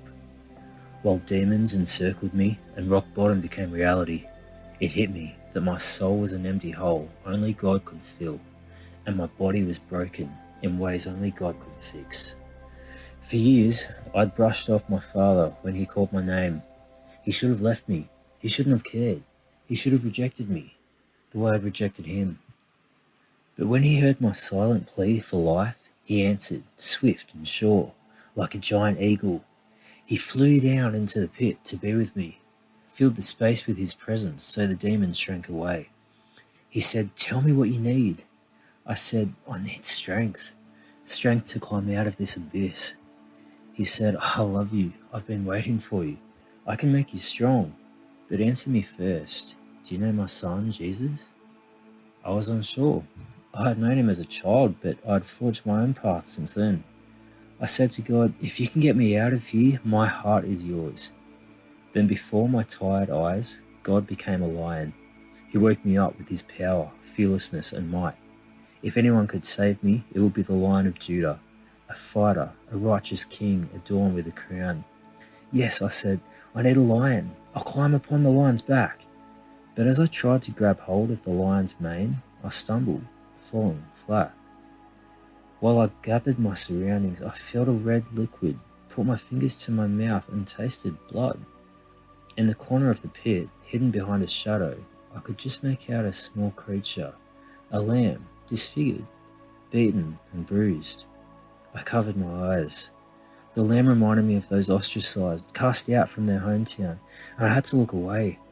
Vulnerable and helpless, he'd been sacrificed, left to die. He'd been struck down, tortured and shamed. But out of the darkest corner, where the lamb was slain, a quiet light appeared. The light grew to illuminate the pit, and I looked through my fingers to discover the lamb's soft white coat was aglow. He was alive. He rose up, reached out a gentle paw, took my hand to lift me, and upwards I was raised with him. A floodgate opened then as I realized how I had hurt my Redeemer. I saw the weight of my sin and what it had cost him. I should be on the receiving end of judgment. Why had I been saved? I hung my head over Babylon, the depths I had been rescued out of, and full of sorrow and repentance, I cried and cried. I'm not worthy, I said, I'm not worthy. My Creator responded, it is true, you are not worthy, but if you let me wipe away your tears, I will show you who is. I peered down from whence I had come, and out of the darkness I heard a roar. The sound was louder than 7 trumpets and echoed off the walls. The pit had become a spring, and as I looked into the living water, I saw the lion's fearless face, and within the same reflection, I saw the beaten lamb shining in grace. I knew then that the lion and the lamb, the strong made weak, were the very same. I walked away further and further from the pit with one hand on God's shoulder. I took my time and let him lead me. I thought I knew pain, hurt, addiction, abuse, but God had shown me what true suffering looks like, separation from the Father. Instead of this eternity in the abyss, I was plucked out and showered with gifts, a new home, a new life, and a truth that I hold on to as tightly as I can, the way I hold on to the Lamb when he guides me each day. I know Jesus, I can say as I hold my head up high. I know Jesus, I can say as I bow my head in prayer. When I humble myself, I'm strong, and I'm strong because I know my Saviour. I'm strong because of who he is, the Lion and the Lamb. Well, let me introduce you to our next Unveiled artist. This is Joey. G'day, Joey. How you doing? G'day, Dave. Going good? Yourself? Awesome. I'm well. Mate, I loved your piece, Humble Strength, which really was 3 pieces in one. We've got a photograph, we've got a tattoo, and the main part of what we have just experienced is a wonderful piece of prose poetry that you've written. Thank you so much for the work that you've done. I loved listening. I loved hearing some of your story as you told a remarkable story. And so by way of beginning, tell us a little bit about, I guess, particularly from the book of Revelation, tell us about how you have been inspired by that book. Yeah, so this year I've been fortunate enough to help teach on Sunday mornings with City Kids. So when we started teaching Revelation, I was able to use my tattoo as a bit of a visual prompt to help the upper primary kids understand that Jesus is both the Lion and the Lamb. And we talked about how he's strong but also a sacrifice and humble in that way. So I realised over the weeks that this was something that sunk in, and the kids would remember and they would point to the tattoo again, and it's something they responded to and something I've loved teaching about who Jesus is. It's been an opportunity for me to learn more about who Jesus is, which has been humbling too. So, so about the tattoo, I got the tattoo on the first year I came back to Christ. So it has a lot of significance for me because, that was when I started walking in the right direction again. And it's always meant to me humble strength, but it wasn't until we started looking at unpacking Revelation that I realised the image actually carried that extra depth of defining Jesus' character. I found that reading Revelation at church and discussing it in the GC time has really added to my faith. So in writing the poem, I was able to expand on how Revelation has revealed Jesus' character to me more, which I wasn't expecting, but it's been awesome. That's so good, man. So good. Thanks for being a City Kids leader here in Brisbane. We appreciate you. The kids appreciate you. And what a cool way to try to teach some really crazy pictures and crazy images from the book of Revelation. So I love it. And surprisingly, the kids have loved reading Revelation too. Mate, my kids have come home asking for tattoos. So I hope not. That's not really the influence on it. It's all good. It's a good tattoo. No problem. Well, tell us about when you first heard about Unveiled and kind of going from hearing about Unveiled exhibition to actually producing this wonderful piece of yours. Thanks. So when you started talking about Unveiled back in the day, a friend of mine who was sitting next to me said, why don't you take a photo of your tattoo, seeing as you've got a tattoo of a lion and a lamb? It's perfect. And I thought, all right, but there's got to be something more to it. And I thought, wow, finally, like my tattoo actually, my mum would be stoked that I'm using it in church. But I like photography, and I also think that tattoos can be meaningful and personal and sometimes works of art in themselves. Yeah. But I'm also interested in the written word and the spoken word. Poetry can be a powerful way to express your thoughts and ideas. So I wanted to give that a try. I didn't set out to write my testimony. I just wanted to write about a man being caught between heaven and hell and being saved by the Lamb. And I wanted to write about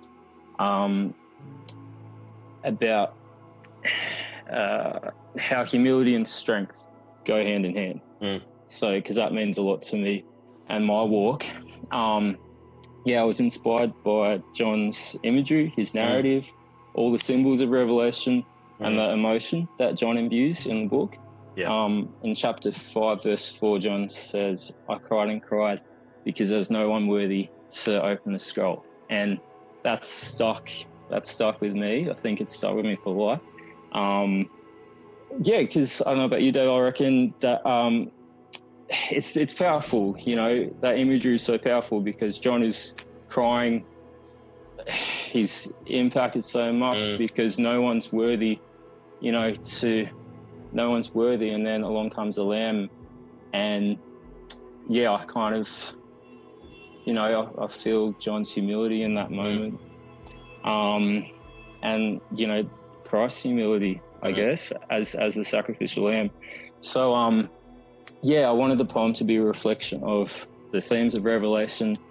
And it was kind of cathartic in a way to sort of tell my own story in that way. Which I didn't really set out to do, but hey, I just ran with it. So good. So good. Well, thank you. Thank you for running with it. I'm glad it was helpful for you, and I trust there'll be people who have just listened to it, who it will be a blessing to them as well. And I'd even encourage people to have a listen again. I just think there's some profound pictures and images that you've taken from the text. You've put into, some beautiful, beautiful images within the words that you've constructed. And so, Joey, thanks heaps, man. Thanks for being part of Unveiled. Thanks for sharing the clear gifts that God has given you with us all. And we are so thankful for God's work in your life, man. Thanks heaps. Thanks, Dave. Thanks a lot.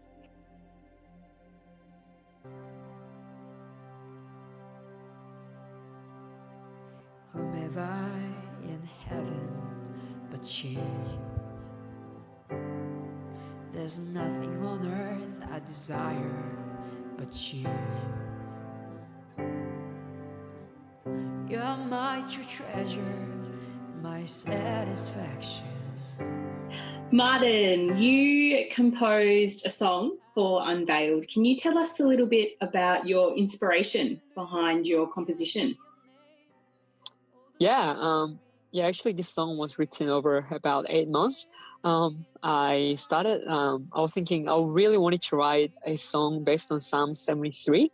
I started from there, and then as I moved on, time passed, I got inspiration from different scripture, different Psalms, Philippines, and in City on the Hill, they started a series, Revelation series. And as I listened to the sermon, I thought it was such a good way to finish the song with Christ coming back victoriously and, restoring all things. So, from there, I decided to, end with the return of Christ, how we're going to sing to him, worship him, and throughout the eternity. So that's how song was completed. So I thought it would be wonderful to share with people. And share the joy. Yeah, the joy. That's beautiful. Thanks, Martin. And can you tell us a bit about your creative process? So whether it's the planning or just through the creative process, a bit about how you work. I'm not very experienced. I just like making songs for the people and for God's glory. So basically what I do is that in my, some devotion time, I'll just grab my guitar and just making melodies and just, sing songs that are out there. And as I do that, if I get pretty good melody, I make sure I record it in my iPhone, and I go from there. So I guess my inspiration is from different bands, including like Sovereign Grace, Vertical Worship, and Phil Wickham, Chris Tomlin, those people. I guess those are the people that I listen most. So I guess I got inspired from their music style as well. So Wonderful. Thanks so much, Martin. Thanks for your beautiful song and your composition, and for being a part of the exhibition. Thank you. Thank you. Well, Alicia Ty couldn't be interviewed, but she sent through her response to these questions. What was the inspiration of your work?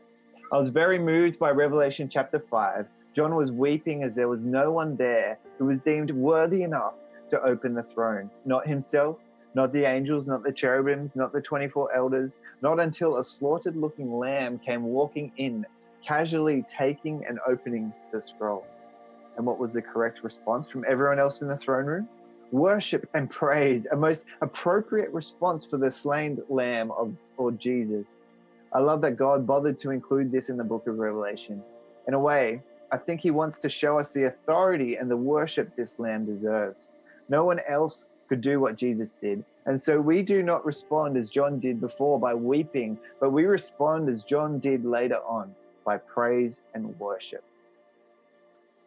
And in response to the creative process in producing this artwork, she says, I was trying to mimic an old scroll, one that had been around for a very long time, with the burnt edges that symbolizes the fire and smoke that is to come. The splattering of the blood across the scroll in the shape of a cross represents the payment that Jesus had to pay for the scroll to be opened. He didn't die a painless death. In fact, he had an extremely bloody one. The scroll in Revelation represents God's plans he has for the world and for us. But I like to think that at the root of all his plans, he glorifies himself through Jesus Christ.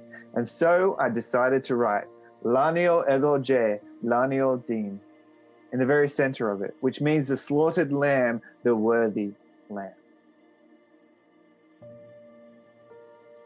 John, you're a designer and you submitted a design as part of the Unveiled series. Can you share with us a little bit about the inspiration behind your piece? Sure. So I found that how Jesus is usually depicted in the New Testament is like meek and humble and like a serving king. So when we went into Revelations, it was quite a contrast when he's revealed in as the Son of Man, as like the Alpha and the Omega, King of Kings, and like a warrior type Jesus. So I thought it'd be cool to kind of like paint that picture and show that imagery on a shirt. And then I put like Eternal Empire at the bottom of it because we are part of his kingdom and he's our leader. So I thought it'd be cool to have that shown on a shirt. Yeah, it's a really striking design. Yeah. And in terms of your creative process, can you share a little bit about what that looks like from planning to the creating and the piecing together of your design? Sure. So it's pretty straightforward. It was very easy for me because the design or the concept was kind of like written in words for me. So once I kind of like finalized what I wanted to do with it, I just worked with my graphics person and told him what I wanted. So example, like the fiery eyes and the white hair and the sword coming out, and those pictures to be like bold and strong. And then it's about like framing it. So we can't just put a picture and put on a shirt. In this case, we put it in a circle. I thought it was really strong to put on the back and unveiled on the front. Then we go out and get it printed. And once we get the samples back, we go out and shoot it. And there we are. Awesome. That's great. Thanks, John. Thanks for sharing all those thoughts with us, and thanks for being part of Unveiled. No worries. Thank you. Thank you, Tia, for joining us today. I just got out of looking at your pieces, and they're awesome. They're heavy. I think as an artist to an artist, I instantly had a feeling of, this person wants to say something. This is profound. This is deep. And I was so encouraged by that. Could you just give me a little bit of a background? What was this like in terms of your inspiration? What were you experiencing, and what did you want to communicate through this piece? Yeah, sure. So my inspiration was, I was reading through Revelation and I was sitting with that, and really, stood out to me the martyrs underneath the throne. It's from Revelation 6:9 to 11. Those martyrs under the throne, and they're given a white gown by God and asked to wait a little bit longer. And that really stood out to me. So I was just thinking about that, and then how they, what they had gone through as well to get to that place to be under the throne, and how horrible that is, really. Yeah, and so that really ties that together, because I actually thought upon first look it was two different people, but essentially you're saying that's one martyr who's going through like a chaotic time or a dark time or really heavy in time, and then has come out the other end washed clean or white or renewed, or is that what I'm understanding? Yeah, that's how I wanted to show that juxtaposition between the before and after, and especially doing it on a baby, just the injustice of that, and the innocence that they have, and because they're born into that Christian family, that they are martyred, but they'll be honored by God. Yeah, it's so good. That's so beautiful. Well, tell me a little bit about your process. How does one go into just, you've got the inspiration and now I got to go out and do it. So what did that look like for you? Yeah, I started, like I said, sitting with the passage, and then I did some sketches, was thinking about that, and just, what does what would these gowns look like? I was predominantly focused on the gowns in the beginning. And, is that different kind of design from different parts of the world, like a kimono sleeve or things like that. And I came to the point where I thought that it would really be individual for each person. I think. Yeah. So I kept it quite plain in the end, because I thought, I think that's part of it, that they'll be individualized, really. Yeah. Then I, when I started to think about, one day it just kind of came to me that I think having it on a baby really, it's so traumatic in a way to look at, and but it really brings that home. And the juxtaposition then with the onesie that's been burnt and bloodied, it really makes you think about it and think that this is happening now as well. It's not something that's just in the past. I think it shocks you into thinking about it more deeply.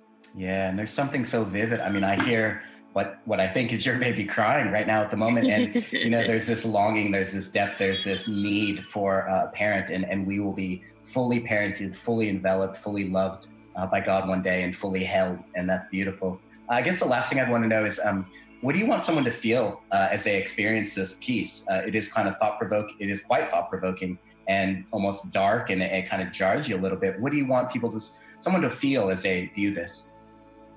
Yeah, I think, I do want people to feel that it is dark, and that, being martyred is such a horrific thing, but then there's this hope and this renewal on the other side that God gives them and honours them, being under his throne and giving them these gowns. So it's really focusing on that, the majesty of Jesus and his return, and the renewal that they will have, and the honour that I guess they'll receive. Love it. Thank you so much for your time today, T. It's been a blessing. Thank you for what you've submitted, and we thank you for all that you've done. Bless you, sister. Thank you. Dan, great to chat with you tonight. Thank you for your Unveiled submission. We'd really love to find out a bit more about your inspiration behind the piece that you've done for the exhibition.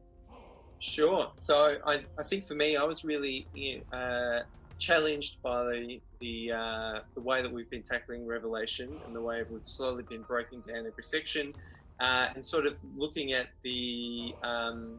I guess we've been looking really visually about how we and how we're interpreting all this, the symbolism and the different things going on. And I think to me, I've been looking at a lot of the language and been wanting to understand how we can experience or create an experience which is looking at all of this auditory language that we have going through. So there's a lot of these things going on that are just these wonderful spectacles and this just absolutely incredible chaos that I think sometimes we can sort of we can have the vision of something in our mind, but we're not in the experience of it. So certainly for me, I wanted to spend a bit of time looking at these sounds, but just in a few sections. I sort of had done Revelation 6 to 11, looking at some of the sounds in there, and finding ways to interpret that as the incredible spectacle that it is.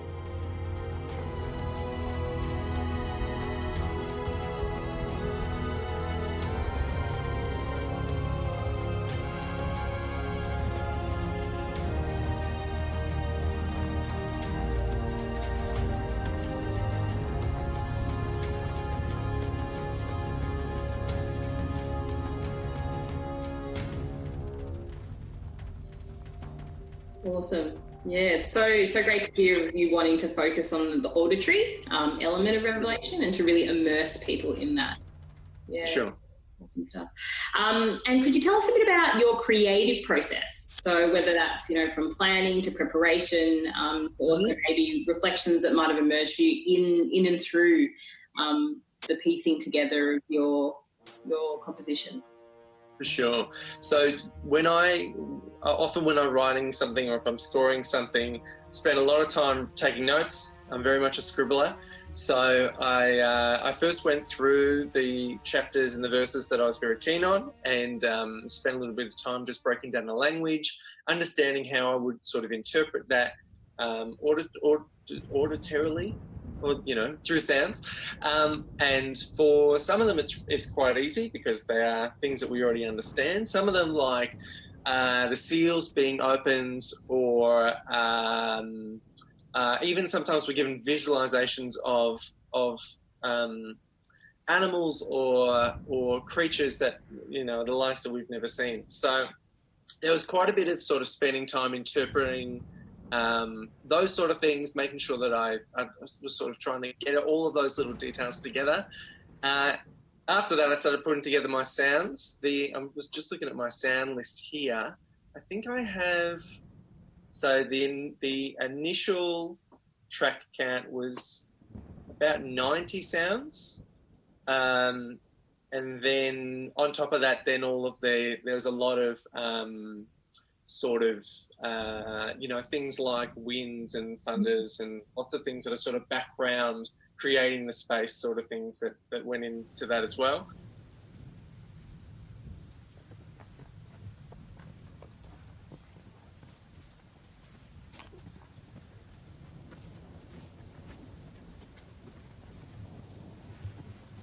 So I ended up sort of working through with them and creating a bit of a map of how I could work through that binaurally. So the whole thing is meant to be a bit of a headphone experience. And so as the different events are unfolding, it's like you're sort of in the middle of it. And so you're getting this spectacle of being caught between the crowds as they bring chaos on the city, or having these horses running past as these apocalyptic characters are coming through. So probably that's, as far as the process, that's a lot of how I work. And after sort of getting all that together, I spent a bit of time just scoring some different sections. I've broken it into 2 5-minute parts that I've just got scoring where I thought it was important to have. I think for me, as far as what it's really opened up to me, I think really it's just been really getting a better understanding, I think, of the way that we some of these sometimes I think for me, when I interpret the Bible, I interpret it from a very static outside reading and perspective, where I'm not experiencing it, and I'm not probably taking it in as much as I could be.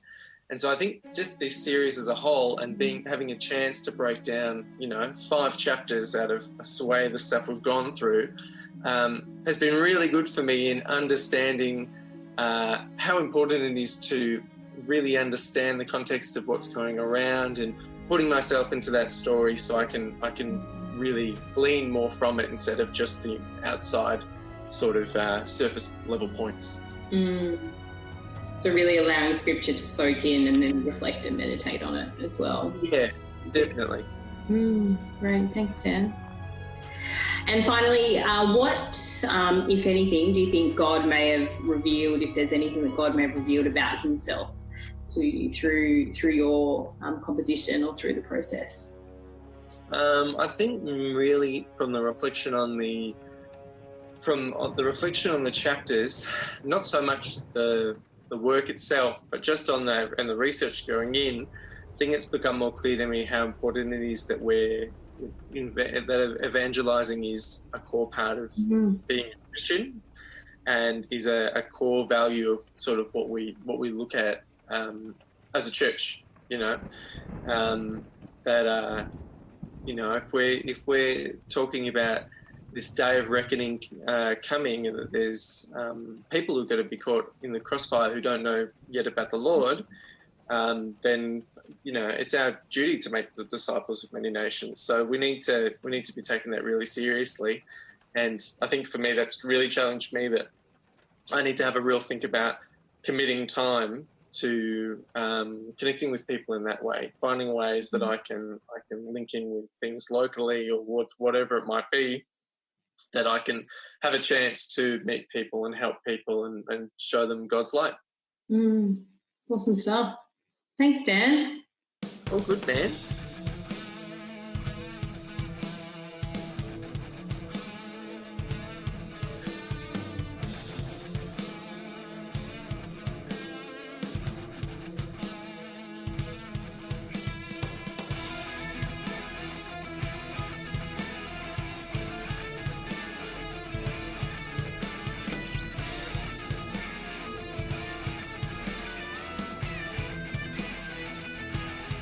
Stevie, you're a legend, bud. Thanks for joining me today. I just got off listening to your track. It's very cool. There's a lot of moodiness, a lot of kind of dark notes, and a lot of things that remind me of the book of Revelation.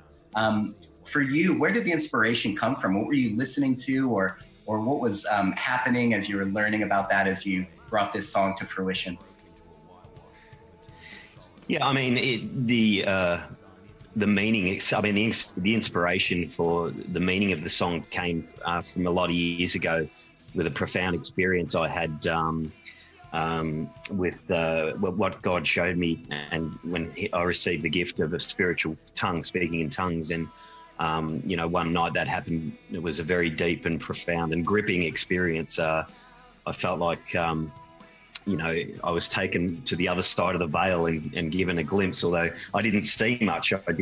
I did get a sense, a heavy sense of God's ancient character, and I felt like a weightlessness, like a burdenless existence, which you just kind of don't want to come back from. It's like, can I stay here? And so all the lyrics in the verse are very, very intentional about trying to explain them and trying to communicate that. But it's so hard unless, because everyone experiences God's, the way he reveals himself to people, everyone experiences it differently. So I just wanted to be completely true to how that was for me.